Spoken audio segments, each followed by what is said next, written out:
Final না খেলেই দেশ ছাড়লেন সাকিব। বঙ্গবন্ধু টি-20 কাপের ফাইনাল খেলা হচ্ছে না, যেমন খুলনার সবচেয়ে বড় তারকা সাকিব আল হাসানের। প্রথম কোয়ালিফায়ার ম্যাচে গাজী গ্রুপ চট্টগ্রামের বিপক্ষে দুর্দান্ত খেলেছে জামকন খুলনা। দল ফাইনালে পৌঁছালেও পারিবারিক অসুস্থতার কারণে ফাইনাল মাঠে গড়ানোর আগেই যুক্তরাষ্ট্রের উদ্দেশ্যে পাড়িয়ে জমিয়েছেন সাকিব আল হাসান।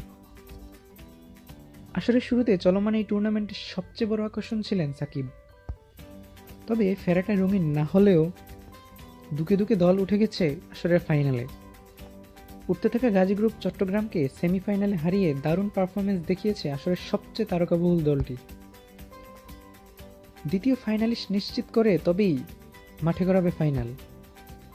তবে এই ফাইনালের মহরণের আগেই সাকিবের শ্বশুর মমতাজউদ্দিন যুক্তরাষ্ট্রে গুরুতর অসুস্থ অবস্থায় থাকায় দল ছেড়েছেন সাকিব।